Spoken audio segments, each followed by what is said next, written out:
الحمد لله نحمده ونستعينه ونستغفره ونعوذ بالله من شرور أنفسنا ومن سيئات أعمالنا. من يهده الله فلا مضل له ومن يضلله فلا هادي له. ونشهد أن لا إله إلا الله وحده لا شريك له. ونشهد أن سيدنا وحبيبنا ومولانا محمدا عبده ورسوله الذي أرسله بالحق بشيرا ونذيرا وداعيا إلى الله بإذنه وسراجا منيرا. أما بعد فقد قال الله تعالى في كلامه المجيد وفي فرقانه الحميد. أعوذ بالله من الشيطان الرجيم. بسم الله الرحمن الرحيم. يا أيها الذين آمنوا قوا أنفسكم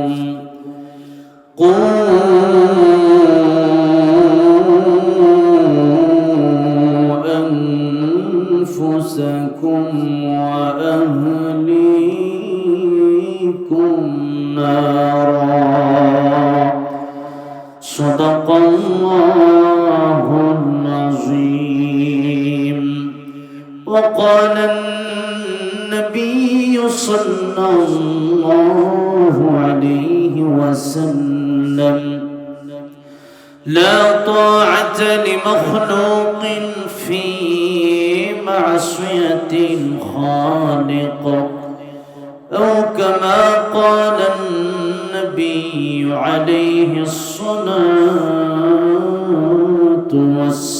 والسلام. وقال تعالى في شان حبيبه ومحبوبه مخبرا وآمرا: إن الله وملائكته يصلون على النبي يا أيها الذين آمنوا صلوا عليه وسلموا تسليما.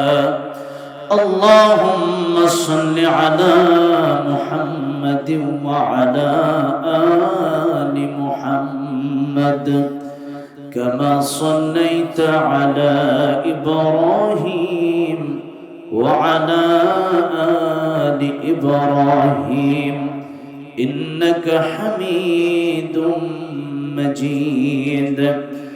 اللهم بارك على محمد وعلى آل محمد كما باركت على إبراهيم وعلى آل إبراهيم إنك حميد مجيد. آمين. কোরআনের সুর মাঝে শুনেছি যে নাম, আজানের সুর মাঝেও শুনেছি ও নাম আমি। কোরআনের সুর মাঝে শুনেছি যে নাম, আজানের সুর মাঝেও শুনেছি ও নাম। ও নাম শুনেছি আমি আমার হৃদয়, হে রাসূল নবীজি তোমায়, হে রাসূল নবীজি তোমায়। ও নামে এত জাদু, এত মধুময়, ও নাম নিয়ে ফুল সুরভি ছড়ায়। ও নামে এত জাদু, এত মধুময়, ও নাম নিয়ে ফুল সুরভি ছড়ায়। ব্যথিত মানবতা ও নামের সুর ধরে শুধু আমি গাই, হে রাসূল নবীজি তোমায়, হে রাসূল নবীজি তোমায় আমি। কোরআনের সুর মাঝে শুনেছি যে নাম, আজানের সুর মাঝেও শুনেছি ও নাম।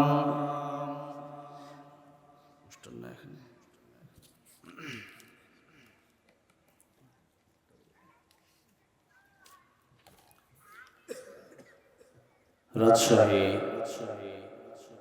মিয়াপুর বেলপুকুর সংলগ্ন আমবাগান মাঠ আফিয়া সিদ্দিকিয়া হাফিজিয়া মাদ্রাসার ছাত্রছাত্রীদের বিদায় উপলক্ষে প্রথম বার্ষিক তাফসীরুল কোরআন ও দোয়া মাহফিলের সম্মানিত শ্রদ্ধাভাজন সভাপতি জনাব মোহাম্মদ হারুন রশিদ মন্ডল সাহেব, সহসভাপতি জনাব মোহাম্মদ কামাল হোসেন সাহেব, প্রধান অতিথি পাবা মোহনপুরের রাজশাহী 3-এর সম্মানিত সংসদ সদস্য জনাব মোহাম্মদ আসাদুজ্জামান আসাদ সাহেব,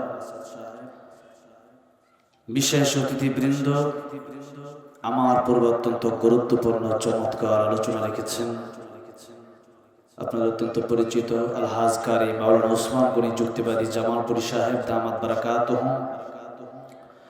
কথা বলেছেন হাফেজ কারি মাওলানা আল আমিন দামাত বারাকাতুহুম সহ সম্মানিত উলামায়ে কেরামগণ, মঞ্চের আছে আশেপাশে উপবিষ্ট মুআজ্জাজ মুকাররম উলামায়ে কেরাম, মুসলমান ভাইয়েরা, মুরব্বী বাবাজিরা, পর্দার আড়ালে বসে আছেন শ্রদ্ধেয় সম্মানিতা মা ও বোনেরা। আল্লাহ সুবহান মহিয়ান গরিয়ান রব্বুল ইজ্জত ওয়াল জালালের আলিশান দরবারে হৃদয়ের গভীর থেকে শুকর আদায় করছি যে মহান রব্বুল ইজ্জত ওয়াল জালাল আমাদেরকে দুনিয়ার সমস্ত ঝামেলা থেকে মুক্ত করে, দুনিয়ার সমস্ত কাজ থেকে মুক্ত করে, যেখানে দ্বীনের কথা বলা হয়, যেখানে কোরআনের কথা বলা হয়, এরকম একটি জান্নাতের বাগানে আসার বসার তৌফিক দিয়েছেন। জেনারেটর আছে? লা ইলাহা ইল্লাল্লাহু মুহাম্মাদুর রাসূলুল্লাহ সাল্লাল্লাহু আলাইহি ওয়াসাল্লাম। সকলে পড়ি আলহামদুলিল্লাহ। এই বছর যেরকম শীত পড়ছে, এরকম খুব কড়াভাবে গরম পড়ছে। আপনাদের রাজশাহী আমি যখন আসছিলাম বিমানে উঠে স্ট্যাটাস দিয়েছিলাম ফেসবুকে। আমাকে অনেক অনেক লোকজন লিখছে যে রাজশাহী কিন্তু অনেক গরম হুজুর।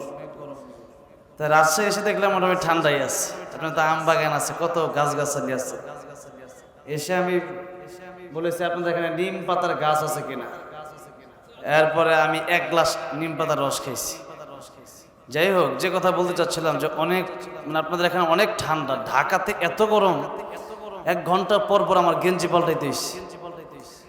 সেই হিসাবে ঢাকার তুলনায় আপনারা অনেক শান্তিতে আছেন, ঢাকা গেলেই বুঝবেন। তার রাজশাহী আসার পর থেকে ভালোই লাগতেছে। তো এই জন্য এই গরমের সময় অথবা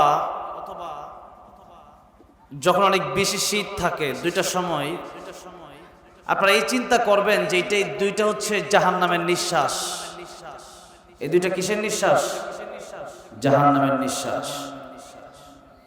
গরম বেশি হয়ে গেলে পরে দেখবেন ভাতের মার শুধু টকবক করতে থাকে, তখন ঢাকনা খুলে দিলে এটা আবার ঠিক হয়ে যায়। এই জাহান্নামের দুইটা নিঃশ্বাস, একটা হচ্ছে গরম আর একটা হচ্ছে শীত। যখন বেশি গরম লাগবে তখন হাই হুতাশ করবেন, তখন চিন্তা করবেন কিভাবে জাহান্নাম থেকে মুক্তি পাওয়া যায়।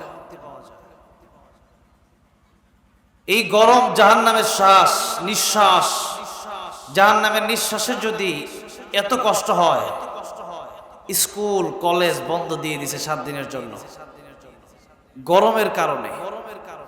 আমার মাদ্রাসায় রাতে অনেক ফ্যান, এরপরেও বাচ্চারা দেখে ঘুমাতে পারে না, ঘেমে যায়।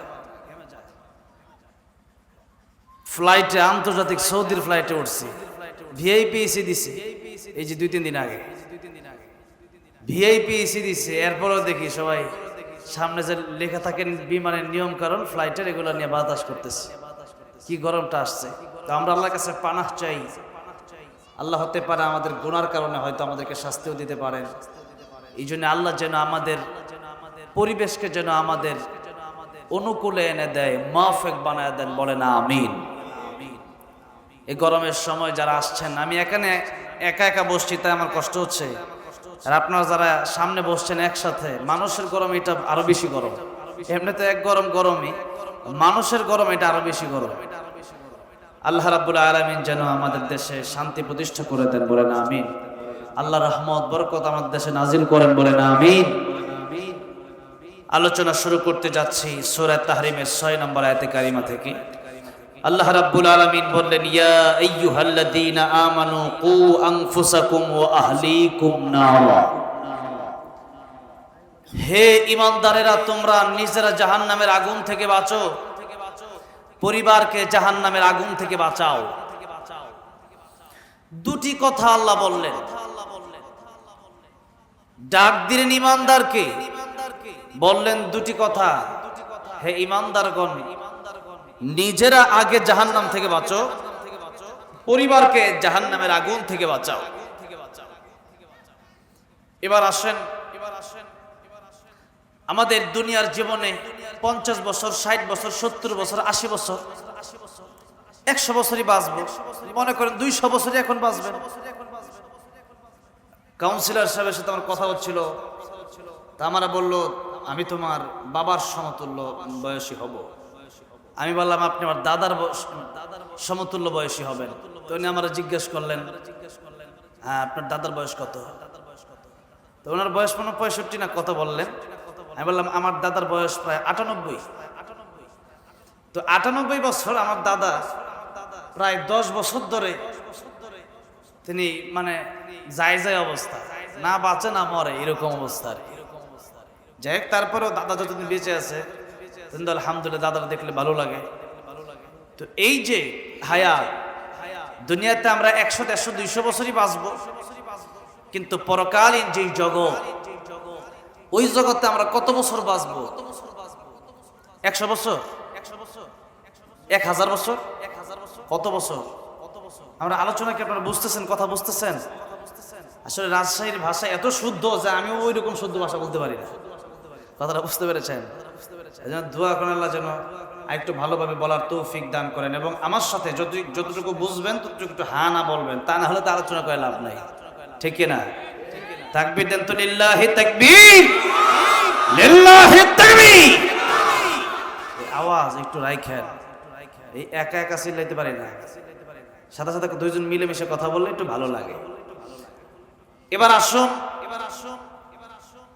কোরআন শরীফে আল্লাহ রাব্বুল আলামিন সূরা আলে ইমরান স্পষ্ট বলে দিলেন, ফামান যুহজিহা আনিন নারি ওয়া উদখিলাল জান্নাতা ফাকাদ ফাজ ওয়া মাল হায়াতুদ দুনিয়া ইল্লা মাতাউল গুরুর।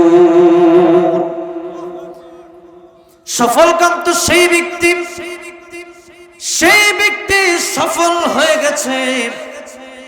আল্লাহ রাব্বুল আলামিন বললেন ফাকাদ ফাজ, সফল হয়ে গেছে। কোন ব্যক্তি? সেই ব্যক্তি ফামান যুহজিহা আনিন নার, জাহান্নামের আগুন থেকে চিরতরে মুক্তি পেয়ে গেল, ওয়া উদখিলাল জান্নাতা, জান্নাতের ভিতরে প্রবেশ করতে পারল। জাহান্নাম থেকে পরিত্রাণ পেয়ে জান্নাতের ভিতরে যে ব্যক্তি প্রবেশ করতে পারল, আল্লাহ রাব্বুল আলামিন বললেন সে ব্যক্তি সফল হয়ে গেছে। কিন্তু সেই সফলতার দিকে আমরা হাঁটি না। ঢাকার এক রাস্তা, রাজশাহীর আরেক রাস্তা। আপনি যাবেন ঢাকা, উঠলেন আপনি উল্টা রুটের গাড়িতে, রাজশাহীর গাড়িতে উঠে যদি আপনি সারা দিন চিন্তা করেন ঢাকা যাবেন, ঢাকা যাওয়া সম্ভব হবে নাকি? ঢাকা যাওয়া সম্ভব হবে না। আপনার দোকান ডান দিকে, আপনি বাম দিকে হাঁটবেন, সারাদিন হাঁটবেন, কিয়ামত পর্যন্ত হাঁটবেন, হায়াত শেষ হয়ে যাবে।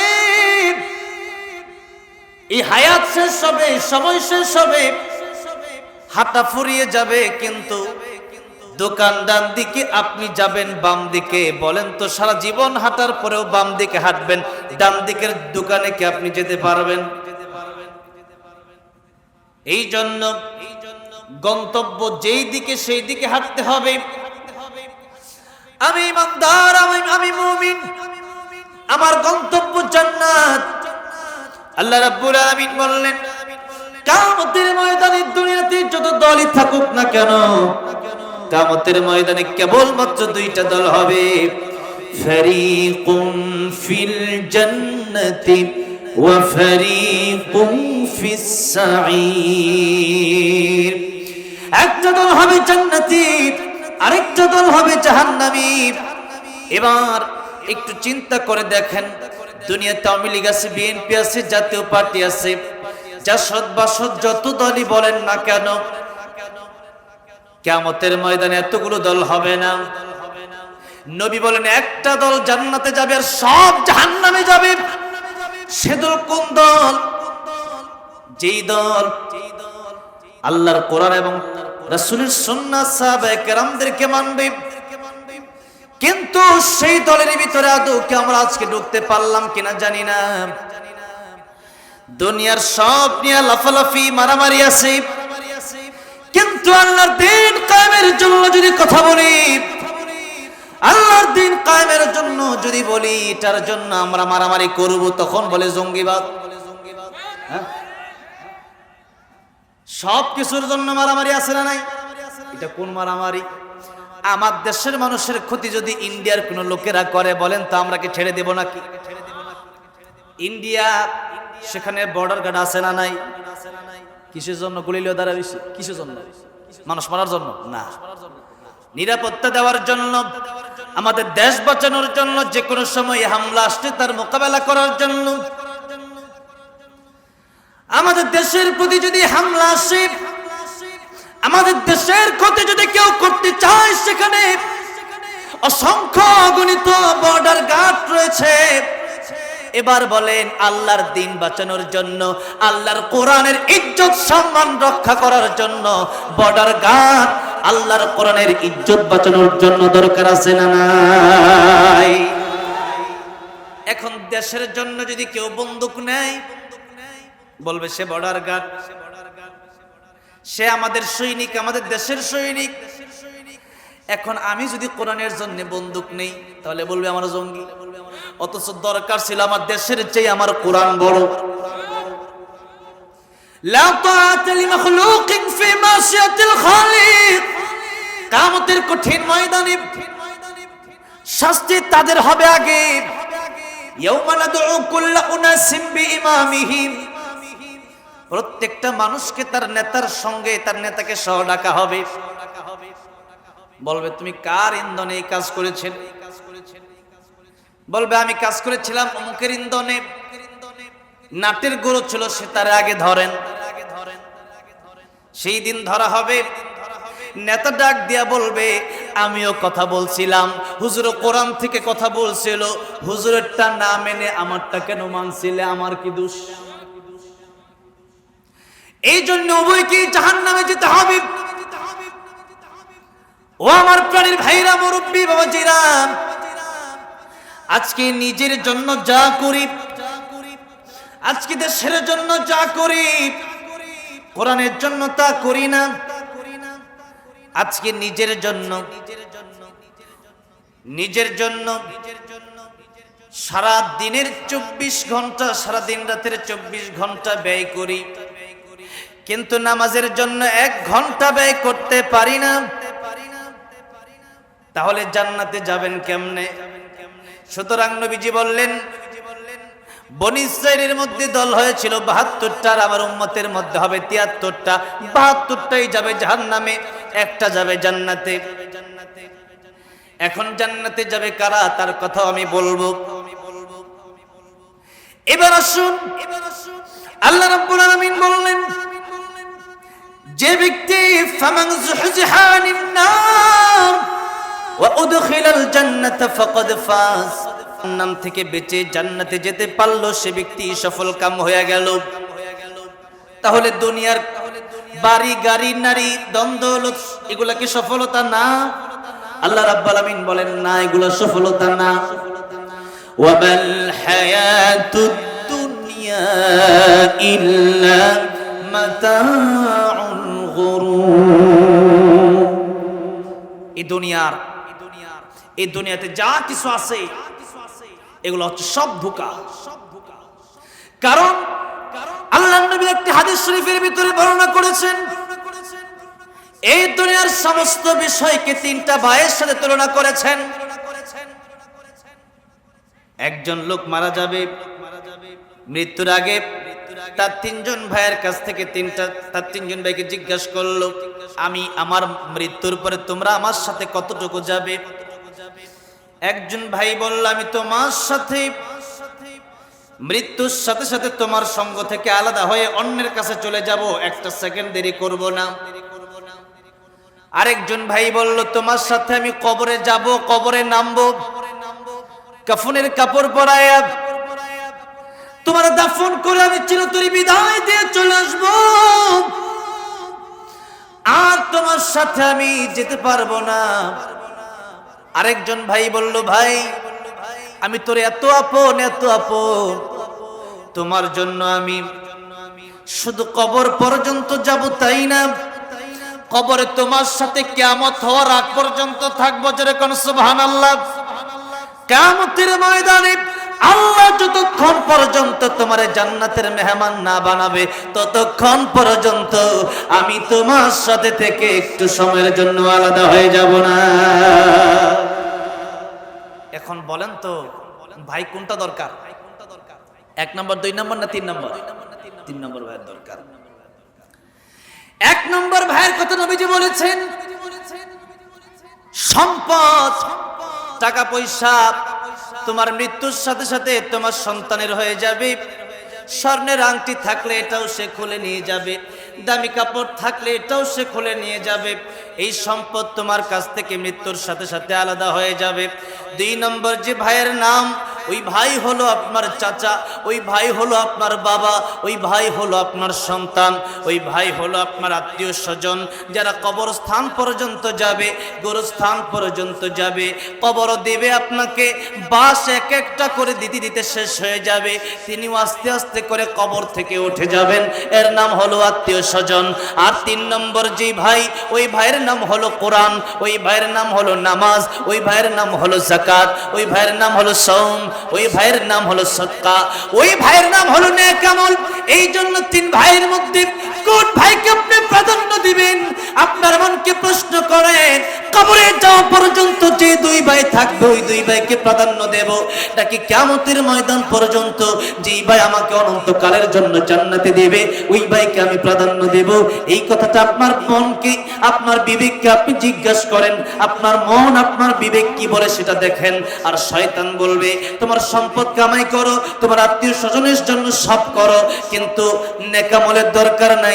আল্লাহ বললেন না, এটা করা যাবে না। হাত দুনিয়ার সম্পদ ততটুকু। আল্লাহ আমাদেরকে দোয়াও শিখিয়েছেন, রব্বানা আতিনা ফিদ দুনিয়া হাসানাতাও ওয়া ফিল আখিরাতি হাসানাতাও ওয়া কিনা আযাবান নার। সবাই পড়েন, রব্বানা আতিনা ফিদ দুনিয়া হাসানাতাও ওয়া ফিল আখিরাতি হাসানাতাও ওয়া কিনা আযাবান নার।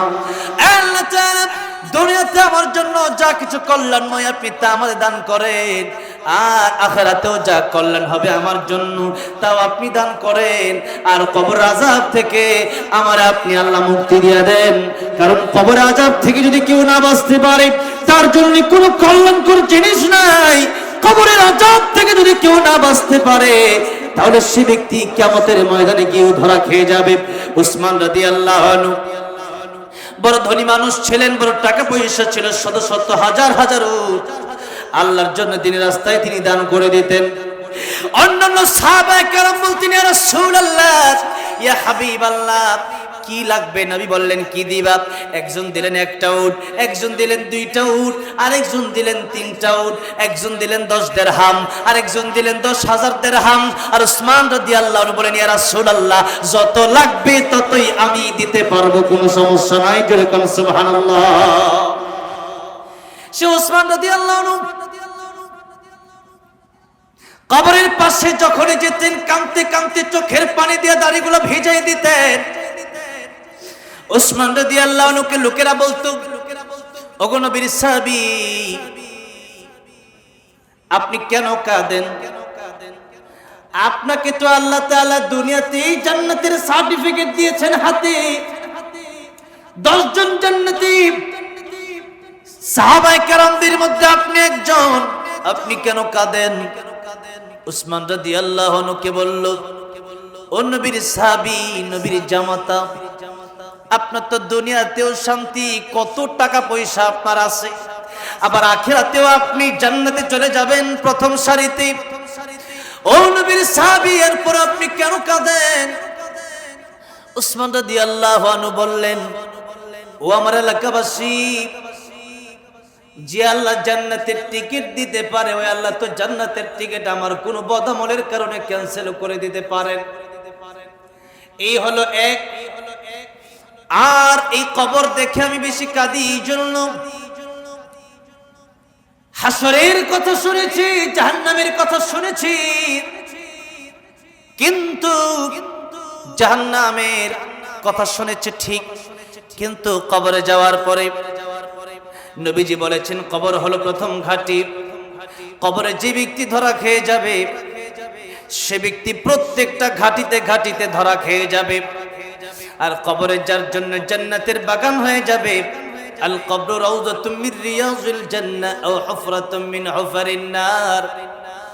কবরটা যদি জান্নাতের বাগান হয়ে যায় তাহলে তাম সমস্ত ঘাটিগুলো তার জন্য আরামদায়ক হয়ে যাবে। ও আমার এলাকাবাসী, এই জন্য কবর দেখলাম এত কাঁদি। কবরটা যদি আমার কষ্টের জায়গা হয়ে যায়, জাহান্নামের গর্ত হয়ে যায়, তাহলে আমার জন্য লাঞ্ছনা, আমার জন্য বড় কষ্টকর বিষয় হয়ে যাবে। এই জন্য কবরের চিন্তা আজকে আমরা করি না, হাসরের চিন্তা আমরা করি না, পরকালীন অনন্তকালের জান্নাতের চিন্তা আমরা করি না। চিন্তা শুধু একটাই, কিভাবে 1 বিঘা জমি হইছে আর 10 বিঘা হবে, কিভাবে একটা বাড়ি হইছে আর একটা বাড়ি হবে। এই জন্য কবরে যাওয়ার আগ পর্যন্ত যা শেষ হয়ে যাবে ওই জিনিসের চিন্তা করা দরকার না। জান্নাতে যাওয়া পর্যন্ত যেই আমল আমার সুপারিশ করবে সে আমল করা দরকার।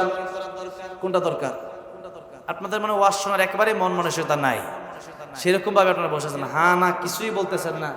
আর মাইকের অবস্থা একেবারে, মাইক তো নাই, শুধুমাত্র মনে হয় শুধু বক্স দিছে না, শুধু বক্স দিছে। অত্যন্ত কষ্ট হচ্ছে। গরমের সময় এমনি আমি প্রোগ্রামই বাতিল করে দিয়েছি সব, 2-1টা প্রোগ্রাম যারা খুব ভালোবেসে নিয়েছিল তাদের প্রোগ্রামটা দিচ্ছি, আর ঈদের পরে সব প্রোগ্রাম ক্যান্সেল করে দিচ্ছি। এই গরমের সময় কথাই বলতে পারি না আমি। আর আপনারা হান আলছেন, এদিকে জেনারেটরের আওয়াজ, আর আপনার কথাই বলেন, একেবারে গুরুস্থান বানায় ফেলছেন যে কবরে আমরা ঢুকিয়ে গেছি নাকি গুরুস্থান। আচ্ছা, তা আর কিছুক্ষণ চলবে? আধা ঘন্টা? 12টার আমি বলেছি তাদেরকে আমরা যতটাই 9টা বাজে দেন 12টায় শেষ করবো, তো আধা ঘন্টা একটু মনোযোগের সাথে শোনেন। কিছু কথা আমি বলবো, একটু মনোযোগের সাথে শোনেন, লাভ হবে ইনশাআল্লাহ, আপনার জীবনে ফায়দা হবে ইনশাআল্লাহ। এবার আসেন, আল্লাহ বললেন যে ব্যক্তি জাহান্নাম থেকে বেঁচে জান্নাতে যেতে পারবে সে ব্যক্তি সফল কাম। দুনিয়া হচ্ছে ধোঁকা। এটা কার কথা? আল্লাহর কথা। এখন 24 ঘন্টার ভিতরে পুরো 24 ঘন্টাই যদি আল্লাহর জন্য না দিয়া শুধু আমার নফসের জন্য দেই, আর ঘোরাঘুরির ভিতরে দেই, লুডু খেলাতে দেই, টিভি সিনেমাতে দেই, ফেসবুক ইউটিউবে দেই, বলেন তো কিয়ামতের ময়দানে আল্লাহর কি ঠেকা পড়ছে? আল্লাহ আমার জান্নাত দিয়ে দিবে এমনি? হ্যাঁ আমার ভাইরা, আমার মুরব্বি মাজিরাম, এই জন্য শুন, এখানে ওয়াজ হচ্ছে, ওয়াজের প্যান্ডেলে যারা বসে আছেন, আমার তো মনে হয় একজন হিন্দু নাই। সাতক্ষীরার দিয়ে গেলে অথবা ইন্ডিয়া আলোচনা করতে গেলে পরে দেখছি অর্ধেক মুসলমান অর্ধেক হিন্দু, সবাই ওয়াজ শুনতেছে। এখানে তো সবাই মুসলমান ইমানদার। এবার আল্লাহ বললেন, ইয়া আইয়ুহাল্লাযীনা আমানু, হে ইমানদারগণ তোমরা জাহান্নামের আগুন থেকে বাঁচো। অথচ নবী এক হাদিস শরীফের ভিতরে বলেছেন, মান ক্বালা লা ইলাহা ইল্লাল্লাহু দাখালাল জান্নাহ, যে ব্যক্তি লা ইলাহা ইল্লাল্লাহ পড়বে, আল্লাহরে বিশ্বাস করে, সে ব্যক্তি জান্নাতে চলে যাবে। একমাত্র আল্লাহকেই মাবুদ মেনে যে ব্যক্তি লা ইলাহা ইল্লাল্লাহ পড়বে, বুঝতে হবে একমাত্র আল্লাহকেই মাবুদ মানতে হবে। একমাত্র ইলাহ, একমাত্র রব, একমাত্র খালিক, একমাত্র মালিক কে? আল্লাহ। এখন খ্রিস্টানেরা এটা মানে না, ইহুদিরা মানে না। তারা ঈসা আলাইহিস সালামকে সাথে মানে, এবং মারিয়াম আলাইহিস সালামকেও সাথে তারা রব মানে। ইহুদিরা উযাইর আলাইহিস সালামকে আল্লাহর পুত্র মানে, আল্লাহর একটা অংশ মনে করে। মনে করেন সবারই তো বাবা আছে, অথবা মনে করেন আরেকটু ভালো করে যদি আমি বলি, যাদের স্ত্রী আছে, স্ত্রী যদি বলে যে তুমিও আমার স্বামী, তুমি স্বামীতে ঠিক আছো, তুমি আমার স্বামী, বিয়ের কারোর সাথে বসবো না, কিন্তু অমুক এলাকার জসিম ভাইয়ের সাথে একটু গিয়া পার্কে ঘুরে আসি, কি আপনি খুব খুশি হবেন তো? হ্যাঁ, কষ্ট পাবেন না? কষ্ট পাবেন। আপনার স্ত্রীকে আপনি দেড় মহর দিন, আল্লাহর সৃষ্টি স্ত্রী আপনি সৃষ্টি করেন নাই। এই স্ত্রীকে যদি দেন মোহর দিয়ে বিয়ে করার পরে এই স্ত্রী আরেকজনের সাথে চলে যাবে, ওটা যে যদি আপনার কষ্ট হয়, তাহলে যে আল্লাহ রাব্বুল আমিন আমারে আপনাকে বানাইছে, ওই আল্লাহরে বাদ দিয়ে যদি আরেকজনকে পূজা করি, আরেকজনকে সেজদা দেই, আরেক বেটার কবরে পূজা করি, আরেক বেটার পায়ে সেজদা দেই, তাহলে বলেন তো আল্লাহ খুশি হবে না নারাজ হবে? নারাজ হবে। শুধু নারাজ হবে তাই না, লাইন আশরাকতা লা ইয়াহবাতান্না আমালুকা ওয়া লা তাকুনান্না মিনাল খাসিরিন। আল্লাহ বললেন, ওগো নবীজি, দুনিয়ার অন্য মানুষ তো পরের কথা, আপনি নিজেও যদি শিরিক করেন তাহলে আপনার সমস্ত আমল বরবাদ হয়ে যাবে, একটা আমল আর থাকবে না। অন্য আয়াতে আল্লাহ রাব্বুল আলামিন বললেন, ইন্নাহু মাইয়ুশরিক বিল্লাহি ফাকাদ হারামাল্লাহু আলাইহিল জান্নাতা ওয়া মাআওয়াহুন নার। যারা আল্লাহর সাথে কাউকে শরীক করবে এদের জন্য জান্নাত চিরদিনের জন্য হারাম হয়ে যাবে। শিরিক করে তাওবা না করে যদি কেউ মরে যায়, অনন্তকালের জন্য সে জাহান্নামে ভুগবে, কোনোদিন সে জান্নাতে যেতে পারবে না। আর এখনো তওবা করার সময় আছে। এখন যদি আপনি তওবা করেন, আপনার পিছনের যত গুনাহ আছে আল্লাহ নেক দিয়া পরিবর্তন করে দিবেন। কিন্তু আমরা যখন গুনাহ করি, শুধু গুনাহ করতেই থাকি, তওবা করার প্রয়োজন আছে বলে আমরা মনে করি না। ফেরেশতা আছে, ফেরেশতা গুনাহ করে না, আর গুনাহ করলে যেই মজা ওইটাও ফেরেশতা বোঝে না। আর মানুষ, সে গুনার মজা বোঝে।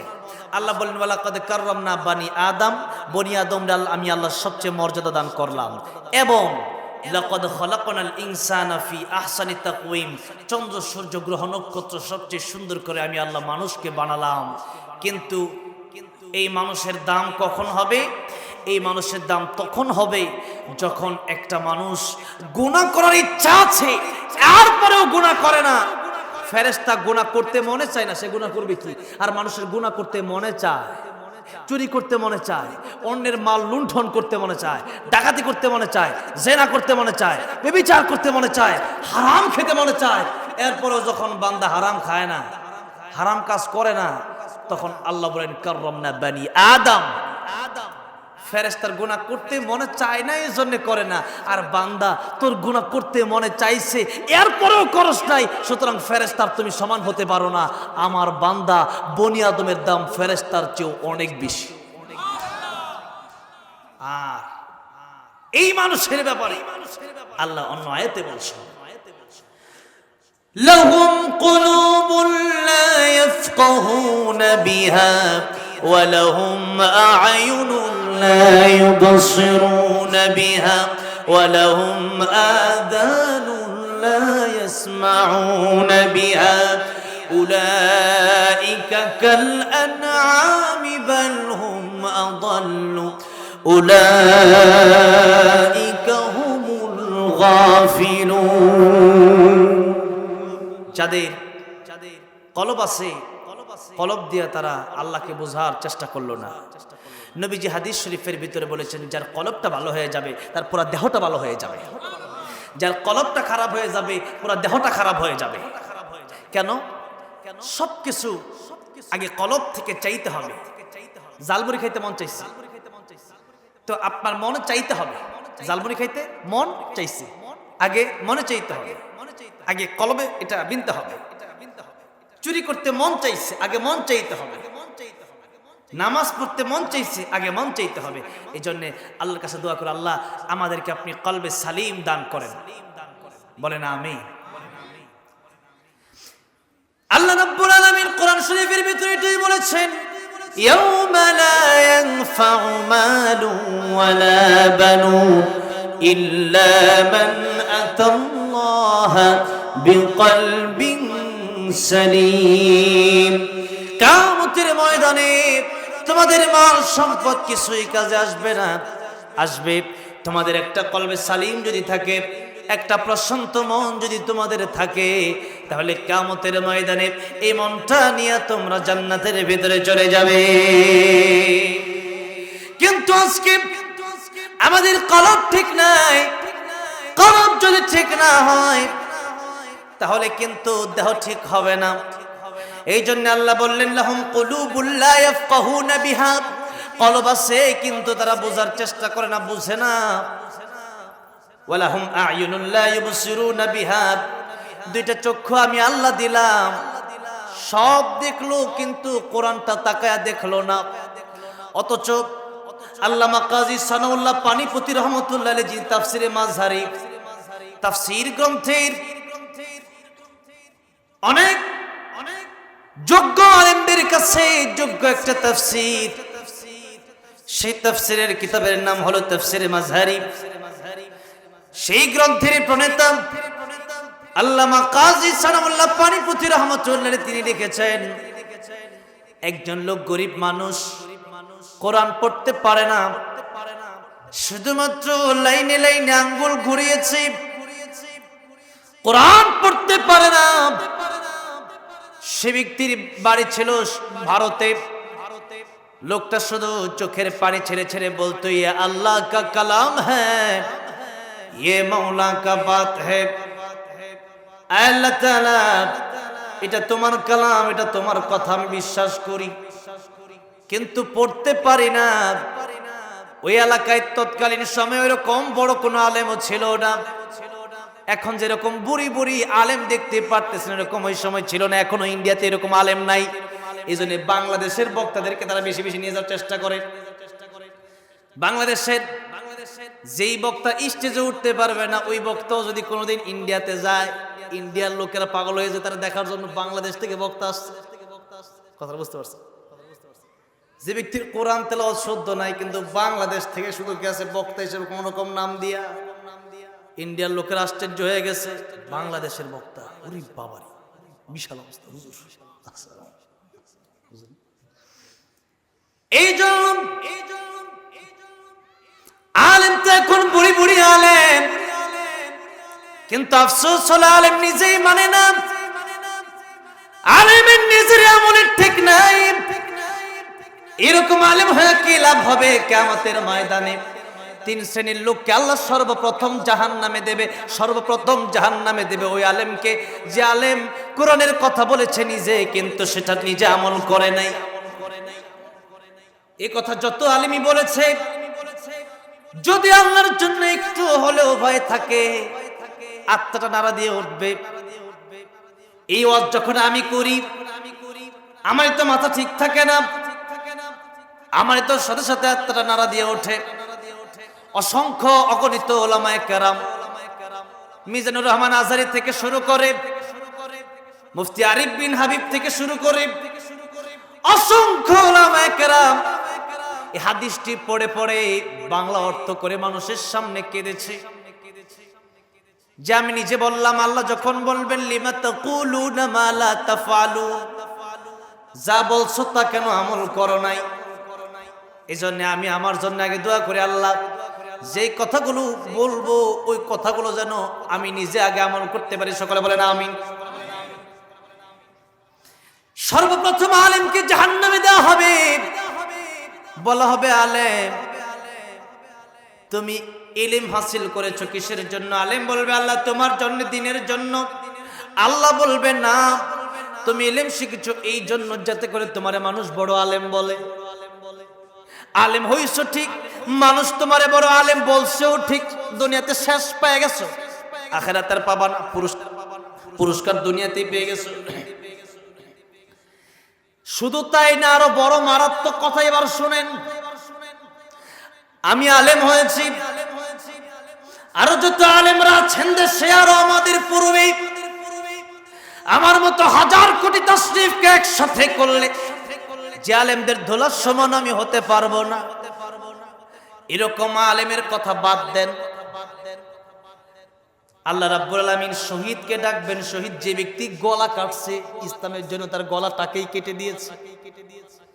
এই ব্যক্তিকে আল্লাহ ডেকে বলবেন, তুমি ইসলামের জন্য, দিনের জন্য কি করেছিলে? লোকটা বলবে, আল্লাহ শহীদ হয়েছি, গর্দান দিয়ে দিয়েছি, জীবনে দিয়ে দিয়েছি। আল্লাহ তাআলা বলবেন, তোমার তো উদ্দেশ্য ছিল, তোমার মৃত্যুর পরে দুনিয়ার মানুষ বলবে তুমি শহীদ, তুমি ইসলামের জন্য জীবন দিয়েছো, এই জন্য তুমি গলা কেটেছো, এই জন্য শহীদ হয়েছো। দুনিয়ার মানুষ তোমার শহীদ বলেছে। আজকের কিয়ামতের ময়দানে আমি আল্লাহর কাছ থেকে তুমি কোনো পুরস্কারের আশা করতে পারবা না।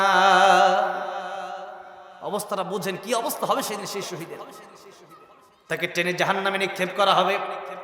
অতঃপর এমন দানকারী যারা লক্ষ লক্ষ টাকা মাহফিলে দান করেছে, বিভিন্ন সময় দেখানোর জন্য, দান না করলে কেমন দেখা যায়। এরকম দানবীর যারা আছে তাদেরকেও টেনে টেনে জাহান্নামে নিয়ে যাওয়া হবে।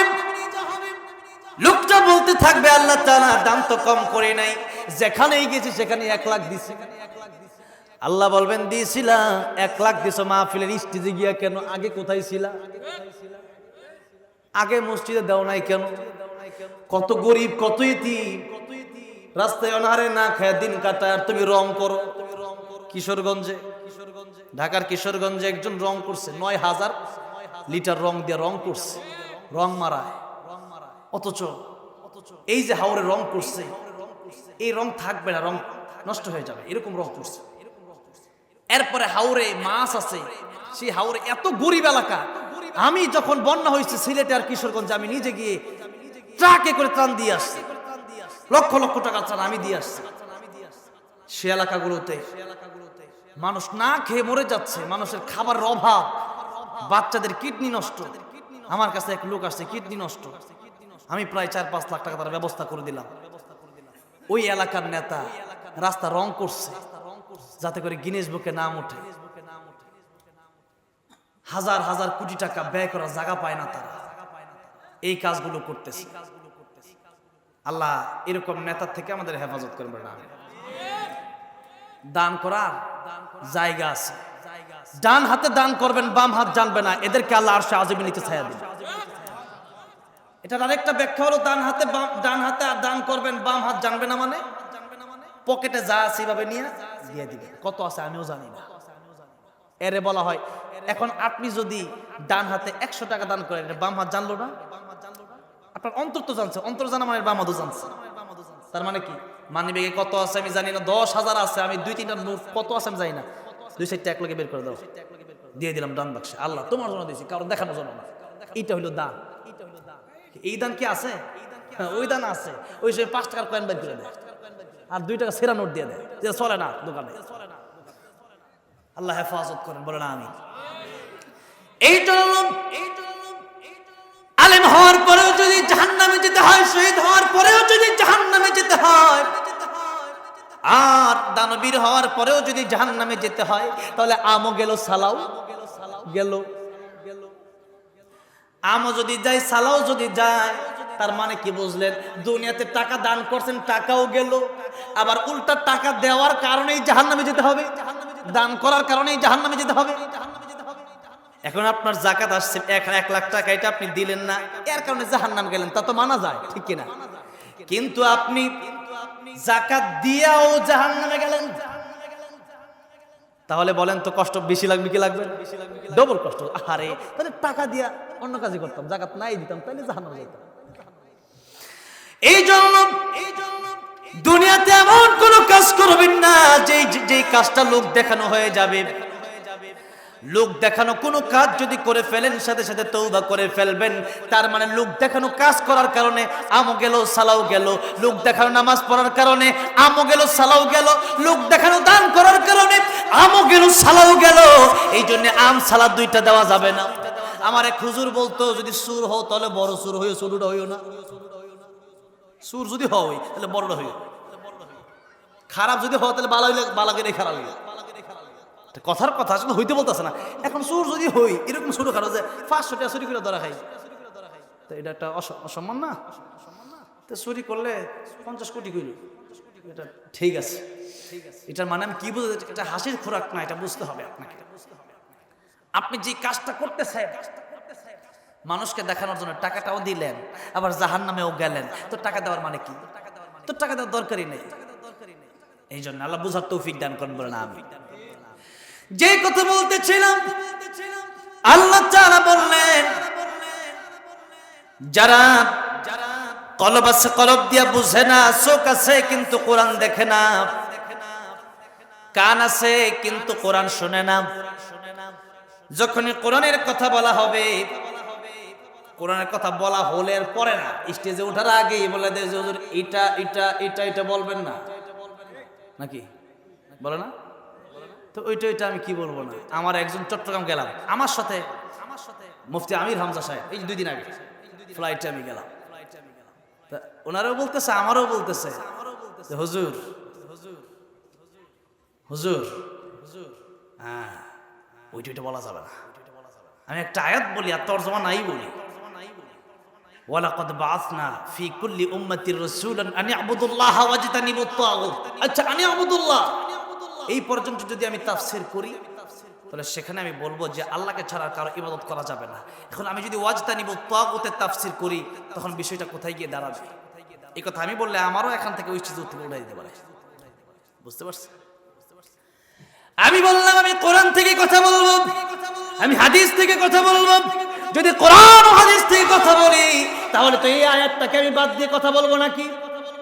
হ্যাঁ, ওয়ালাকির রাসূলুল্লাহ ওয়া খাতামান নাবিয়্যিন, ওয়ালাকির রাসূলুল্লাহ ওয়া খাতামান নাবিয়্যিন, ওয়ালাকির রাসূলুল্লাহ কাদিয়ানীরা মানে, ওয়া খাতামান নাবিয়্যিন নাবিয়্যিন মানে, ওয়া খাতাম খা আলিফ তা মিম চার অক্ষর মানে না। এই জন্য কাদিয়ানীরা মুসলমান না কাফের?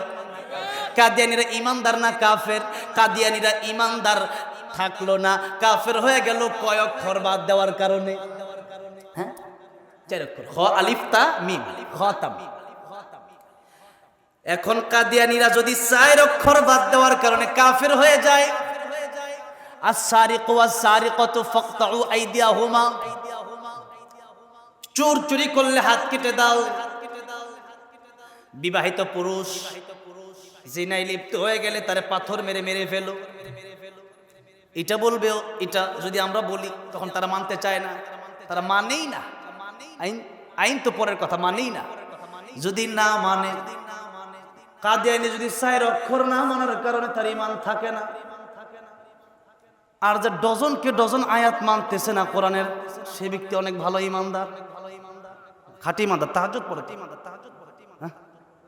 42 টাকা তো পড়ে, এরকম আছে। এই জন্য ঈমান তো নাই, যাবে কিভাবে জান্নাতে? এই জন্য আল্লাহ কোরআনের এক আয়াতে বলছেন আমানু আমিনু, ইয়া আইয়ুহাল্লাযীনা আমানু আমিনু, হে ঈমানদারগণ ঈমান আনো। মুসলমানদেরকে তো ঠিক করা যাচ্ছে না, হিন্দুদের দাওয়াত দিব কবে?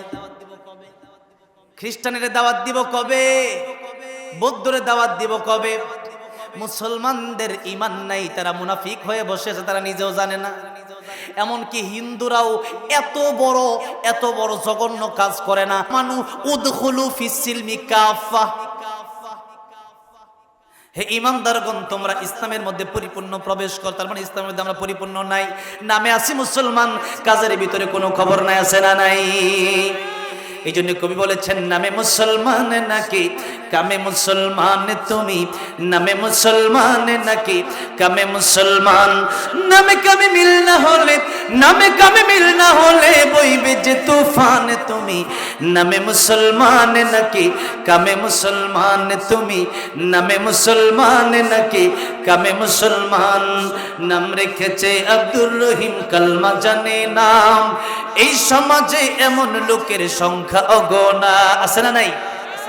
নাম রেখেছে আব্দুর রহমান, নামাজ পড়ে না। এই সমাজে এমন লোকের সংখ্যা অগণা। এমন সমাজ বদলাতে কে, এমন সমাজ বদলাতে কে রাখবে অবদান তুমি, নামে মুসলমান নাকি কামে মুসলমান তুমি, নামে মুসলমান নাকি কামে মুসলমান। এই জন্য কেবলমাত্র দাদা মুসলমান, বাবা মুসলমান, আমিও মুসলমান হয়ে গেলাম না, এভাবে আল্লাহর কাছে পাওয়া যাবে না। বরং ইসলাম যদি গ্রহণ করি পরিপূর্ণই গ্রহণ করতে হবে।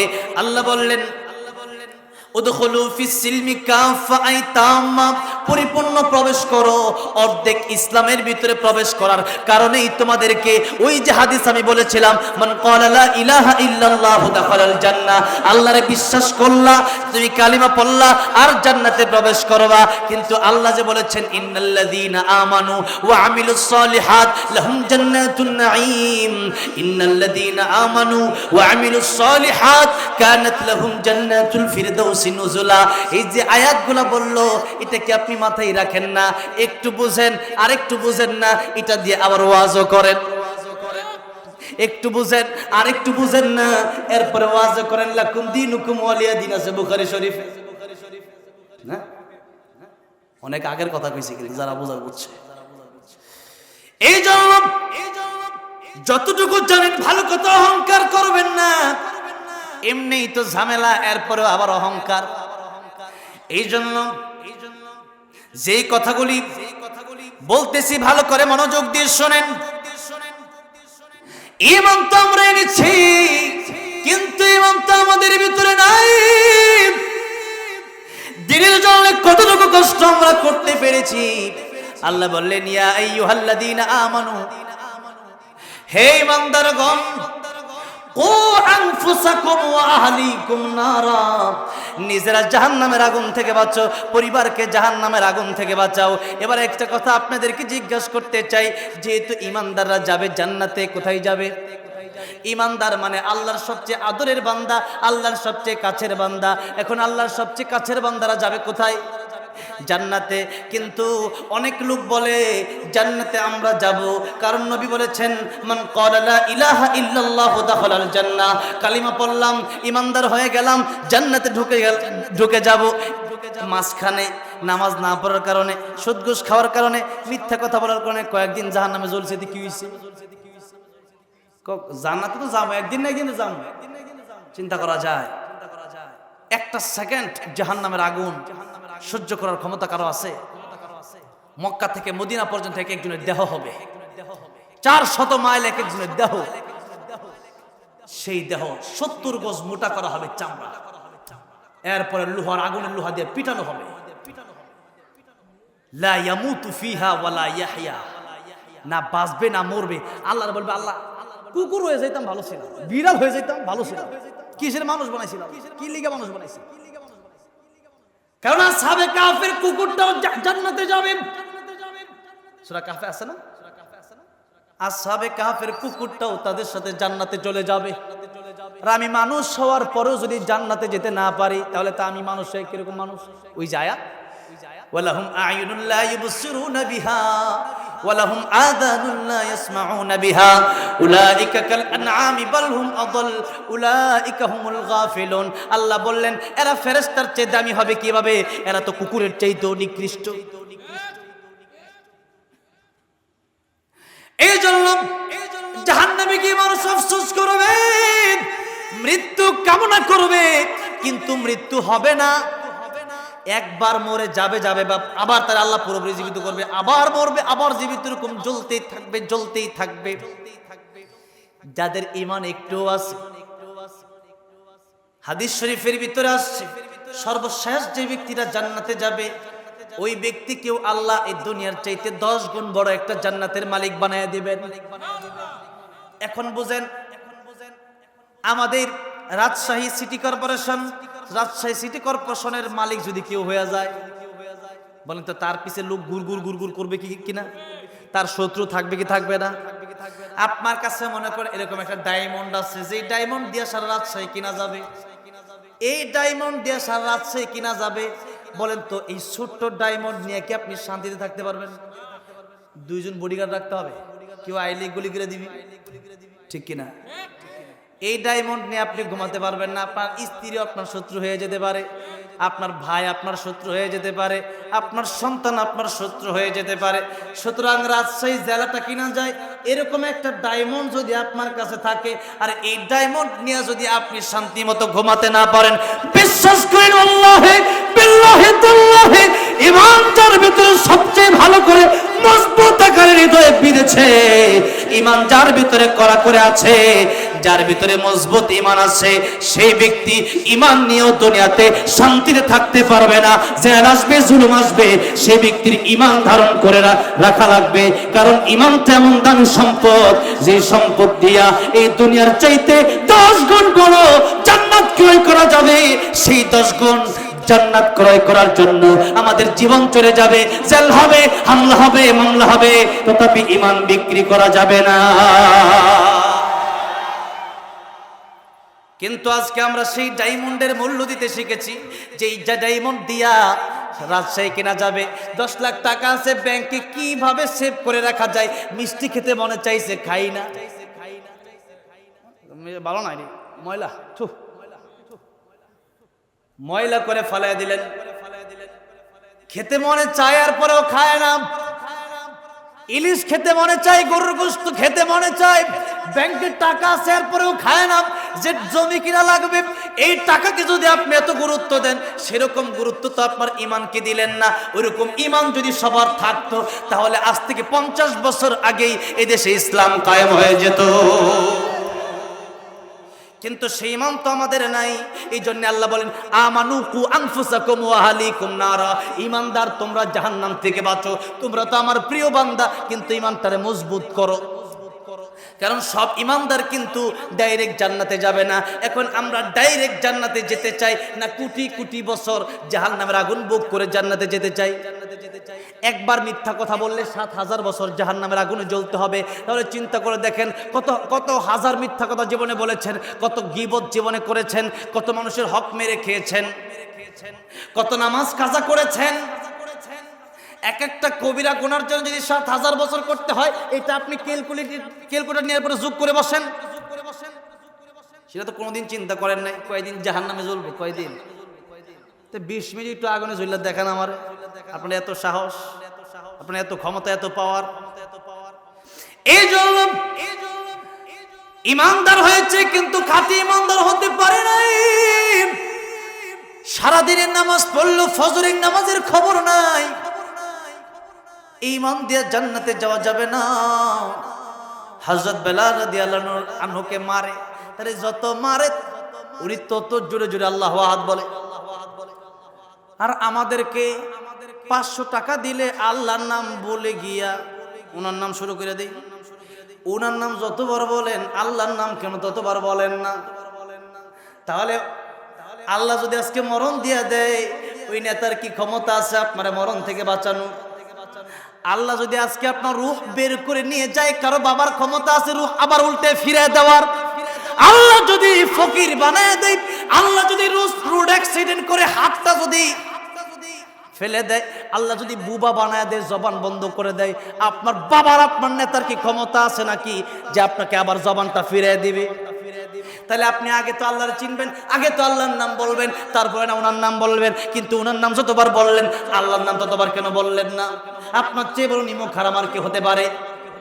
এই জন্য আল্লাহ রাব্বুল আলামিন বললেন কাইফা তাকফুরুনা বিল্লাহি ওয়া কুনতুম আমওয়াতান ফাআহইয়াকুম সুম্মা ইউমীতুকুম সুম্মা ইউহয়ীকুম সুম্মা ইলাইহি তুরজাউন। মানুষ কিভাবে আল্লাহর সাথে নাফরমানি করে, অথচ আলো বাতাস এই জীবন সবকিছু নিত্য প্রয়োজন, যা কিছু প্রয়োজন সব দিলাম আমি আল্লাহ তাআলা। আমি তার জীবন দান করলাম, তাকে আবার মরণ দান করব। সুম্মা ইউহয়ীকুম, আবার তারে আমি আল্লাহ জীবন আবার আমি আল্লাহ তারে কবর থেকে উঠাবো। আমি আল্লাহর আকাশ, আমি আল্লাহর জমিন, আমি আল্লাহর সব কিছু ভোগ করে আমি আল্লাহর নাম তার বলতে কষ্ট হয়। দুনিয়ার সব বলতে পারে, আমি আল্লাহর নাম সে ব্যক্তি জপতে পারে না। সে ব্যক্তি কিভাবে আমি আল্লাহর সাথে নাফরমানি করে? উলাইকা কাল আনআমি বাল হুম আদাল। তাহলে সে মানুষ থাকবে কিভাবে? সে তো কুকুরের চাইতে নিকৃষ্ট হয়ে যাবে। এই জন্য কোরআন শরীফের সূরা রহমান আল্লাহ রাব্বুল আলামিন বলছেন ইয়া معشر الجن والإنس إن استطعتم أن تنفذوا من أقطار السماوات والأرض فانفذوا لا تنفذون إلا بسلطان। আমার আকাশ, আমার জমিন, আমার আলো, আমার বাতাস ভোগ করার পরে যদি আমি আল্লাহর আইন তোমাদের কাছে ভালো না লাগে, আমি আল্লাহর এই তোমাদের কাছে ভালো না লাগে, বের হয়ে যাও আমার আকাশ জমিন ছেড়ে। বলেন আমরা কি বের হতে পারবো? বাংলাদেশ থেকে বের হয়ে মনে করেন যে ইন্ডিয়া চলে যাব, সেটা তো মোদির। কি নরেন্দ্র মোদির ইন্ডিয়া? ইন্ডিয়া কার? ইন্ডিয়ার মাটিকে নরেন্দ্র মোদি বানাইছে? বানাইছে কে? এরা তো সাধারণ কিছুক্ষণের ক্ষমতার মালিক আল্লাহ তাআলা কেবলমাত্র বানাইছে। এরকম ক্ষমতা তো নমরুদেরও ছিল, এরকম ক্ষমতা তো ফেরাউনেরও ছিল, সাদ্দাদেরও ছিল, কারুনেরও ছিল। এই জন্য আপনি যেখানেই যাবেন না কেন আল্লাহর আকাশ জমিনের বাইরে আপনি বের হতে পারবেন না। সুতরাং আল্লাহর আকাশ আল্লাহর জমিন থেকে যেহেতু বের হওয়া যাবে না, বুদ্ধিমানের পরিচয় হলো ওই ব্যক্তি আল্লাহর পক্ষে সব সময় থাকবে, আল্লাহর কাজ সব সময় করবে, আল্লাহর বিধিবিধানগুলো মেনে নেবে, সে ব্যক্তি বুদ্ধিমানের পরিচয় দিবে। যদি বলেন ঠিক না ভাই? ঠিক। আমার ভাইরা, আমার মুরব্বি মুজিরাম, হযরত বেলাল রাদিয়াল্লাহু আনহু কে মারে। হযরত বেলাল রাদিয়াল্লাহু আনহু জোরে জোরে বলে আল্লাহু আহাদ। আবু বকর সিদ্দিক রাদিয়াল্লাহু আনহু রাস্তা দিয়ে হেঁটে যায়, ডাক দিয়ে বলল, বেলাল তোমারে মারে, তুমি জোরে জোরে আল্লাহু আহাদ বলো কেন? আমার আল্লাহ জোরে বললেও শোনে, আমার আল্লাহ আস্তে বললেও শোনে, তুমি আস্তে বলো। তাহলে লাভ কি হবে? আল্লাহ শুনবে, উমাইয়াও মারবে না। বেলাল বলে ঠিক আছে, কালকে থেকে আসতে বলবো। পরের দিন আবু বকর সিদ্দিক আবার যায়, আবার জোরে বলে লম্বা চড়া ঘটনা। আবু বকর বলে তোমার বলছে আসতে বলবো, বেলাল বলে আগামীকাল থেকে আসতে বলবো। তৃতীয় দিন যখন আবার আবু বকর সিদ্দিক রাদিয়াল্লাহু আনহু যাচ্ছেন, রাস্তা দিয়ে দেখতেছেন ওনারে যত মারে, হযরত বেলাল রাদিয়াল্লাহু আনহু আরো জোরে জোরে আল্লাহু আকবার বলে। আবু বকর সিদ্দিক রাদিয়াল্লাহু আনহু ডাক দিয়ে বললেন, বেলাল প্রতিদিন তোমার আমি বলে যাই আস্তে আস্তে আল্লাহর নাম তুমি উচ্চারণ করবা, কারণ জুড়ে বললেও আমার আল্লাহ শোনে, আস্তে বললেও আল্লাহ শোনে, তুমি আস্তে বললেই তো পারো, উমাইয়া তোমারে মারে না। বেলাল রাদিয়াল্লাহু আনহু বললেন, ও আবু বকর সিদ্দিক রাদিয়াল্লাহু আনহু আপনি ভালো করে শোনেন, আমার যখন উমাইয়া মারে, যত মারে, আমি আল্লাহর নাম আস্তে বলে মজা পাই না, আমি আল্লাহর নাম যত জোরে বলি আমার কাছে ততই ভালো লাগতে থাকে, যত জোরে বলি ততই ভালো লাগে, এমনকি তার অত্যাচার তার যন্ত্রণা আমি ভুলে যাই। আবু বকর সিদ্দিক রাদিয়াল্লাহু আনহু বললেন, উমাইয়া রে কত টাকা দরকার তোর, আমি বেলালকে তোর কাছ থেকে খরিদ করতে চাই। উমাইয়া বলল, আবু বকর সিদ্দিক তুমি কি পারবা বেলালকে খরিদ করার জন্য? অন্যান্য গোলাপের যত দাম তার চেয়ে 10 গুণ বেশি দিতে হবে। আবু বকর সিদ্দিক রাদিয়াল্লাহু আনহু বললেন, তামাম পৃথিবীও যদি আজকে আমার কাছে থাকে, আমার সাধ্য থাকে, এইরকম হযরতে বেলাল রাদিয়াল্লাহু আনহুকে তামাম পৃথিবী দিয়ে কিনলেও তার মূল্য আমি দিতে পারবো না। কারণ একজনের ইমানদারের মূল্য একটা দুনিয়া না, একজন ইমানদার এই দুনিয়ার চেয়ে কয় গুণ বড় জান্নাত পাবে? 10 গুণ। সুতরাং তামাম পৃথিবী দিয়ে কিনলেও তার মূল্য আমি দিতে পারবো না। আবু বকর সিদ্দিক রাদিয়াল্লাহু আনহুকে, আবু বকর সিদ্দিক বেলাল রাদিয়াল্লাহু আনহুকে খরিদ করলেন, আবার তাকে আল্লাহর জন্য আজাদ করে দিলেন। এটা হচ্ছে আল্লাহর জন্য করা। এই জন্য আমরা যে কোনো কিছুই করব সব কার জন্য করব? আল্লাহর জন্য করব। হযরত বেলাল রাদিয়াল্লাহু আনহুকে যত মারছে, যত অত্যাচার করেছে, হযরত বেলাল রাদিয়াল্লাহু আনহু তত জোরে জোরে আল্লাহর নাম বলেছেন, তত বেশি বেশি আল্লাহরে স্মরণ করেছেন। আর আমাদেরকে যখন একটা হুমকি দেওয়া হয় তখনই আল্লাহরে বলে যায়, বলা যাবে না, করা যাবে না। ঈমান কোন জায়গায় আজকে আমাদের গেছে?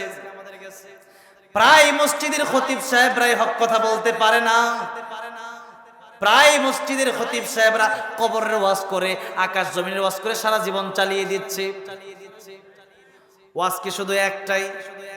ওয়াজ তো আরো ছিল, সেই ওয়াজ কেন করা যায় না?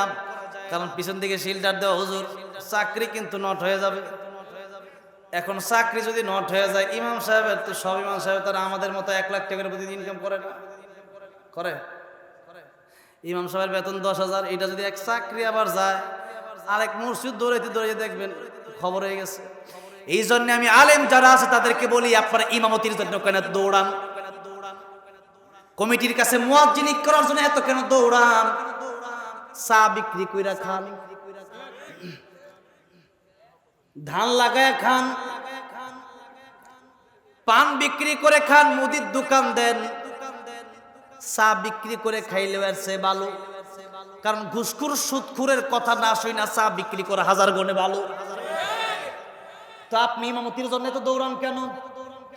আপনি আলেম হয়েছেন, আপনার ভিতরে যদি গায়রত না থাকে আপনি কিসের আলেম হয়েছেন? আপনি তার পিছনে পিছনে কেন দৌড়ান? আমি প্রায় মাহফিলগুলোতে বলি, দাওরা হাদিস পর্যন্ত অনেকগুলো মাদ্রাসায় এই কথাটা আমি বলেছি যে আলেম হওয়ার পরে আমারও মুদির দোকান আছে। কিসের দোকান? মুদির দোকান। ওই দোকানে বিস্কুট আছে, চিপস আছে, চকলেটও আছে। আমি মাঝে মধ্যে দোকানে বেশি বুঝছেন তো? মানে আমার মাদ্রাসা আছে তো মাদ্রাসার জন্য একটা ক্যান্টিন দিচ্ছি, ছাত্ররা যাতে খাইতে পারে। আমি মাঝে মধ্যে বসিতে সাধারণ মানুষের অবস্থাটা কি দেখার জন্য। তো এই জন্য আরেকজনের মুখাপেক্ষী না হয়ে নিজে কিছু করার চেষ্টা করেন। সব দুনিয়ার মানুষ পারলে আপনি কেন পারবেন না? আপনি কেন দুইটা পথ বেছে নিয়েছেন? আপনি দিনের দাওয়াত দিতে পারেন, আর অনেক পন্থা আছে ইমামতি বাদ দিয়া। আপনি নিজে দোকানের ভিতরে ইমামতি শুরু করেন, ঠিক কিনা? তারপরেও ওই সমস্ত মানুষের কাছে যাবেন না যারা হক কথা বলতে দেয় না, এদের কাছে যাওয়া যাবে না। এদের ইমামতির দরকার নাই, তুই কর তোর ইমামতি, তুই থাক তোর মসজিদ লইয়া। এই জন্য হযরত বেলাল রাদিয়াল্লাহু আনহু ওনার ঈমান, হযরত খাব্বাব রাদিয়াল্লাহু আনহু ওনার ঈমান আর আমাদের ঈমান আকাশ জমিন ডিফারেন্স আছে না নাই? আছে। এই জন্য আল্লাহর কাছে দোয়া করবেন, আল্লাহ ঈমান নিয়ে যেন মরতে পারে যে সেই তৌফিক দান করে। জুড়ে বলেন আমিন। ঈমানের পথে অবিচল থেকে আমার মরণ যেন হয়, বলেন আমিন। ঈমানের পথে অবিচল থেকে আমার মরণ যেন হয়। তোমারই কাছে মিনতি আমার, ও গো মহিম দয়াময়। ঈমানের পথে অবিচল থেকে আমার মরণ যেন হয়, বলেন আমিন। এই জন্য হযরত বেলাল, হযরত খাব্বাব, হযরত সুমাইয়া রাদিয়াল্লাহু আনহুম আজমাইন তাদের মতো ঈমান আমাদের আনতে হবে। আমাদের ঈমান টাকার বিনিময়ে কোনোভাবে নষ্ট করা যাবে না। এই জন্য আসুন, আল্লাহ রাব্বুল আলামিন বলছেন, ইয়া আইয়ুহাল্লাযীনা আমানু কু আনফুসাকুম ওয়া আহলিকুম নারা। ঈমানদার, তোমাদেরকে আমি আল্লাহ বলছি তোমরা জাহান্নামের আগুন থেকে বাঁচো। অথচ ঈমানদার যাওয়ার কথা ছিল কোথায়? জান্নাতে। আল্লাহ চায় ঈমানদার যেহেতু জান্নাতে যাবে, তো জাহান্নামে পড়ে যাবে কেন? ঈমানদার কবরে শোয়ানোর সাথে সাথে যেন জান্নাতে যায়। তো আমরা কি এটা চলে? আবার সেই মোবাইলটা লাগানোর ক্ষমতা কি ইঞ্জিনিয়ারের নাই? সে আল্লাহ তো ইঞ্জিনিয়ার। জিরো থেকে যে আল্লাহ হিরো বানাইলো, নুতফা থেকে যে আল্লাহ এত সুন্দর জীবন, এই যে মানুষ মরে গেলে মানুষ বলে এই লোকটা মারা গেছে, এটা তো আশ্চর্য ব্যাপার না। এটা আশ্চর্য ব্যাপার হবে কেন? আমি যে বেঁচে আছি এটা আশ্চর্য ব্যাপার। এই যে হাত নড়তেছে, এটা কিভাবে? এটা আশ্চর্য ব্যাপার। আমি কথা বলতেছি, কেমনে বের হচ্ছে কথা, এটা আশ্চর্য ব্যাপার। আমি চোখে এত দূর পর্যন্ত দেখতেছি, এটা আশ্চর্য ব্যাপার। মরে গেলাম, এটা আশ্চর্য ব্যাপার না। যে আল্লাহ নাপাক পানি থেকে এত সুন্দর বানালেন, সেই আল্লাহ কি আবার মরে যাওয়ার পরে রুহুটা বুঝি দিতে পারবে না? হ্যাঁ, কিন্তু সেই পরিপূর্ণ বিশ্বাস অনেক মুসলমানদের ভিতরে, মরে গেলাম তো শেষ, এরকম অনেক বিশ্বাস ওরা লোক এখন আছে। মরে গেলাম তো মরার পরে, মৃত্যুর পরে কিন্তু জবাব দিতে হইব, আমার 10,000 টাকা মেরে খাইছো। এটা আমাদের গাজীপুরের ভাষা আর কি। 10,000 টাকা তোমার কাছে পাই, তুমি দাও নাই, কিয়ামতের ময়দানে তোমার জবাব দেওয়া লাগবে। তখন লোক বলে, আরে বেটা কিয়ামতের ময়দান সরসাতে, কিয়ামতের ময়দান, কিয়ামতের ময়দানে কিয়ামতে দেওয়া যায় বইটা। এরকম লোক আছে না নাই? এরকম অসংখ্য লোক আমাদের দেশে আছে, সে কিয়ামতের ময়দানে কিছুই মনে করতেছে না। সে তো কোরআনের আয়াতকে অস্বীকার করেছে। কিয়ামত যে বিশ্বাস করে, সে কোরআনের আয়াত অস্বীকার করেছে, তাতে ঈমান নাই। এই মুহূর্তে মারা গেলে অনন্তকালের জন্য সে জাহান্নামে যাবে, কোনোদিন জান্নাতে যাবে না। এই জন্য এরকম কথা কখনো বলবেন না যে কথা ঈমান চলে যায়। আমার ভাইরা, আমার মুরব্বী বাবাজিরা, এবার আসুন, তাহলে ঈমান যার কাছে আছে সেই ঈমান ধরে রাখতে হবে। অর্জন করা সহজ, অর্জনটা নষ্ট করা খুব, অর্জন করা কঠিন, অর্জনটা নষ্ট করা খুবই সহজ। 5 তলা একটা বাড়ি বানানো একজন সাধারণ মধ্যবিত্ত মানুষের জন্য সহজ না কঠিন? কঠিন। যে ব্যক্তি 20,000 টাকা বেতন পায়, সে ব্যক্তি সারা জীবন কষ্ট করে একটা বাড়ি বানালো 5 তলা, আলহামদুলিল্লাহ খুব ভালো। এই বাড়িটা যে বানাইছে কষ্ট হয় নাই? টাকা কামাইছে কষ্ট হয় নাই? হইছে। কিন্তু যখন এই বাড়িটা আপনি ভাঙার চিন্তা করেন যে ভাই 5 তলা বাড়িটা ভেঙে ফেলি, কয়দিন লাগবে? 2 দিনে ভেঙে ফেলা সম্ভব, যেরকম ঠিক না ঠিক? তাহলে গড়তে কঠিন, ভাঙতে সহজ। তাহলে এই চিন্তাটা করবেন। ইমানটা আল্লাহ পাক আমাদেরকে ইমানদারের ঘরে জন্ম দিয়েছেন, এই জন্য খুব সহজে ইমান পেয়েছি। এই জন্য আজকে ইমানের মূল্য, ইসলামের মূল্য আমরা দিতে পারি না। তাদেরকে কুচু কাটা করেছে, এরপর তারা ইমান বিক্রি করে দেয় না। খুবাইব রাদিয়াল্লাহু আনহুর জীবনী, তার কাটা দিয়া ওনাকে পুরা শরীরের ভিতরে এরকম ভাবে কষ্ট দিয়েছেন, আঘাত দিয়েছেন, তার কাটা দিয়ে। তার কাটা এরকম, তার কাটার বড় একটা কাঠে লাগায়া, তার কাটা কাঠে বা যে কোনো একটা জিনিসে লাগায়া ওই তার কাটা দিয়া শুধু তারে শরীরে শুধু এরকম শুধু আঘাত করছে শরীরে, এইভাবে তারা হত্যা করা, শহীদ করা হয়েছে। এরপর ইমান ছাড়ে নাই। আর আজকে সেটা তো পরের কথা। আমরা কথা বললে আমাদেরকে অনেক হুজুররাই বলে যে এরকম কথা বইল না, যে কথা বললে জেলে যেতে হবে। তা এরকম কথা তো নবী বইলা জেলে গেছে, আমি জেলে গেলে সমস্যা নেই। নবী যদি জেল খাটতে পারে 3 বছর, তা আমি জেল খাটতে পারবো না? আহা, আর আমরা জেলে গেলে হাসে। কেন হাসে? তারা জানে যে এটাই হচ্ছে আমার সফলতা। অনেকে জেল খাটছে। চট্টগ্রাম গেছি, পরে একজনকে, হুজুর এনে জাগরো দেখতেছেন সবাই নামে মামলা আছে, সবাই জেল খাটা। ভালো কথা। আগে জেল খাটলে পরে মানুষ কইতো লোকটা খারাপ, আর এখন চোরও যদি জেল খাটে, জেল খাটছে লোকটা মনে বিশাল কিছু। মানে উল্টো হয়ে গেছে, জেল খাটলে দাম বাড়ে। যেই বক্তার আগে মানুষ 50,000 দিত, এই বক্তার 2 লাখ টাকা দেয়, জেল খাটছে। বিশ্বাস করেন না? দেয়, কারণ এই লোক জেল খাটছে। এই লোকের দাম আগে যা আছে তার চেয়ে 100 গুণ বাড়ছে।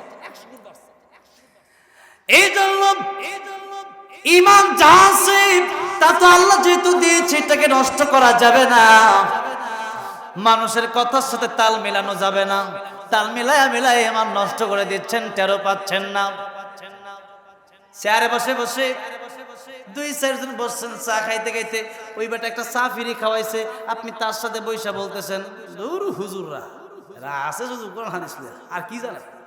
তো কোরআন হাদিস ছাড়া আছে এটা কি? কোরআন হাদিস ছাড়া আছে কি? এই জন্য কথায় কথার সাথে তাল মিলাবেন না। যে কোনো সময় কেউ কিছু বললে যদি একবারে তাল নাও জানেন, নাও পারেন, তার সাথে কমপক্ষে চুপ থাকেন, তার পক্ষে তাল মেলায়েন না, ইমান নষ্ট করবেন না। এখন আসেন, আল্লাহ ইমানদারকে বললেন কেন? এর অনেকগুলো ব্যাখ্যা, আরেকটা ব্যাখ্যা দেব। 5 মিনিট সময় কথা বলবো, শেষ। 12:30 শেষ। আমি মানে সময় চলে যাচ্ছে, আমি আলোচনা শেষ করতে পারতেছি না। আর 5টা মিনিট সময় আছে, চেয়ে নিচ্ছি। যারা বেঈমান এরা তো জান্নাত জাহান্নাম বিশ্বাস করে না। করে যারা হিন্দু, তাদের কথাই বলছি, অন্যান্য সবত বাদই দিলাম। যারা হিন্দু এরা কি জান্নাত জাহান্নাম বিশ্বাস করে? যদি বিশ্বাস করতো তাহলে তো ঈমানই আনতো, আল্লাহর বিশ্বাস করতো। এরা জান্নাত জাহান্নাম বিশ্বাস করে না। এই জন্য এরা কি করে, যে মরে গেছে মানে তাদের খাওয়া দাওয়া ফুর্তি করো, দুনিয়াটা মস্ত বড়, এটা হচ্ছে তাদের কারবার। দুনিয়াতেই তাদের সব শেষ। এরপর তারা কি করে, পুরায় ফেলে। এদের ধারণা হলো যে পুরায় ফেলে তো শেষ, কিন্তু আসলে উপরের বডি তো আসল না, ইঞ্জিন হইলো আসল, ভিতরে রূহ হইলে তারা বোঝে না। এখন হিন্দুরা পুরায় দেয়, অথবা আরো অন্যান্য ধর্মের লোকেরা অনেক কিছুই করে। এখন যত কিছুই করুক না কেন, এদের বিশ্বাস দুনিয়াতেই শেষ, দুনিয়াতে মজা করে নাও, পরকাল বলতে কিছু নাই। এই যে পরকাল বলতে কিছু নাই, তার মানে তারা জান্নাত বিশ্বাস করে না। এখন আল্লাহ যদি তাদেরকে বলে জাহান্নাম থেকে বাঁচো, এরা কবে জাহান্নাম আবার কি? জান্নাত জাহান্নামই তো নাই, তাহলে জাহান্নাম আবার কি? এটা বিশ্বাস করার কি আছে? সুতরাং দরকার নাই, বাদ দাও, তা মানা দরকার নাই। তো এদেরকে ওয়াজ নসিহত করা আর কুকুর বিড়ালকে ওয়াজ নসিহত করা সমান। বিড়ালটা যদি আপনি বলেন সামনে ইলিশ মাছ রাখছেন, শুটকি রাখছেন, বিড়াল সামনে খাড়া রয়েছে, আপনি ঘর থেকে বেরিয়ে যাওয়ার সময় বিড়ালটা ওয়াজ করে গেলেন, বিড়াল এই যে মাছ রেখে গেলাম, একটা মাছ যদি মুখে দাও 100 বেতের বাড়ি। বিলাই কি তুমি খালি যাও, মাছ কেমনে খাওয়া লাগে আমি দেখাই দিচ্ছি। 100 বেতের না, 500 বেত কি বিলাই বুঝে? বিড়াল বুঝে 100 বেত কি 500 বেত কি? বিড়াল বুঝে না। বিড়াল বুঝে এটা যে মাছ খাইতে হবে, মাছ খেতে হবে। এটা বিড়াল বোঝে, 100 বেদ আর 500 বেদ বিড়াল বোঝে না। ঠিক তেমনি ভাবে কাফের বেঈমানেরা তারা দুনিয়াতে মজা করতে হবে, দুনিয়াতে আনন্দ করতে হবে, দুনিয়া শেষ, তারা এটাই বোঝে। জান্নাত জাহান্নাম তারা বোঝে না। এজন্য আল্লাহর কথা হলো এদেরকে জাহান্নাম জান্নাতের ওয়াজ করে কোনো লাভ নাই, কারণ জান্নাত জাহান্নামই তারা বিশ্বাস করে না। জান্নাত বিশ্বাস করে ইমানদার, জাহান্নাম বিশ্বাস করে ইমানদার। কারণ যে ইমানদার ইমান আনছে কিন্তু সাথে নেক আমল নাই, নামাজ নাই, রোজা নাই, ইমান আনছে, সুদ খাইছে, ইমান আনছে, ঘুষও খাইছে, ইমান আনছে, মানুষের হক মারছে, এরকম ইমানদারের জন্য প্রথমেই জাহান্নামে যেতে হবে। এই জন্য আল্লাহ ইমানদারকে রেখে বললেন, ও ইমানদারেরা, তোমরা যেহেতু জান্নাত জাহান্নাম বিশ্বাস করো, তোমাদের জন্য হচ্ছে আমার নসিহত, তোমাদের জন্য আমার আজকে সূরা তাহরিমের 6 নম্বর আয়াত। আজকের আয়াতে আল্লাহ বলছেন, ইয়া আইয়ুহাল্লাযীনা আমানু কু আনফুসাকুম ওয়া আহলিকুম নারা, হে ইমানদারেরা, নিজেরা জাহান্নাম থেকে বাঁচো, পরিবারকে তোমরা জাহান্নামের আগুন থেকে বাঁচাও। এখানে দুইটা কথা আল্লাহ বললেন, নিজেরা জাহান্নামের আগুন থেকে বাঁচো, পরিবারকে জাহান্নামের আগুন থেকে বাঁচাও। এখন আমাদের একটা অবস্থা হলো, আমরা নিজে বাঁচতে চাই, আরেকজন ভাইকে আমরা বাঁচাতে চাই না। বা নিজে নামাজ পড়ি, ছেলেটা নামাজ পড়ে না, তার গুরুত্ব দেই না। নিজে নামাজি, নিজে বড় আল্লাহওয়ালা, তারে কোরআন শিখাচ্ছেন না, এটা মারাত্মক ধরনের ভুল করছেন। আর জাহান্নাম থেকে বাঁচার পদ্ধতি একটাই, কোরআন এবং সুন্নাহ। কোরআন এবং তারাকতু ফীকুম আমরাইন লান তাদিল্লু মা তামাসসাকতুম বিহিমা কিতাবাল্লাহি ওয়া সুন্নাত রাসূলি। এই কোরআন এবং সুন্নাহ এটা নিজে শিখতে হবে, পরিবারকে শিখাতে হবে। প্রাথমিক শিক্ষা, সন্তানের শিক্ষা হবে কোরআনের শিক্ষা। কিসের শিক্ষা হবে? কোরআনের শিক্ষা। কমপক্ষে মক্তবেও যদি 1 বছর সন্তানকে পড়াতে পারেন, আশা করা যায় ইনশাআল্লাহ তাআলা এই সন্তান কোনোদিন নাস্তিক হবে না। আর যারা কোরআনের শিক্ষা জীবনে কোনোদিন পায় না, আলিফে আল্লাহ এই কথা যে শিখতে পারে নাই, সে ব্যক্তি একদিন নাস্তিক হয়ে যায়। বাবা মা নাম রাখে সুন্দর তাসলিমা নাসরিন, নাম রাখে আসাদ নূর, কিন্তু এরা এত জঘন্য, কত জঘন্য হলে পরে আল্লাহকে সৃষ্টিকর্তাকে নিয়ে গালি দেয়। এই জন্য প্রাথমিক শিক্ষা হবে সন্তানের কোরআনের শিক্ষা। কিসের শিক্ষা হবে বলেন? কোরআনের শিক্ষা। এই সন্তান একা জাহান্নাম থেকে বাঁচবে না, এই সন্তান আরো হাজার হাজার অসংখ্য অগণিত মানুষকে জাহান্নাম থেকে বাঁচায়া জান্নাতের পথ দেখাবে। এই জন্য আমাদের সন্তান যাদের আছে, আমরা প্রাথমিক শিক্ষাটা মাদ্রাসায় কোরআনের শিক্ষা দিব। রাজি আছি না নাই?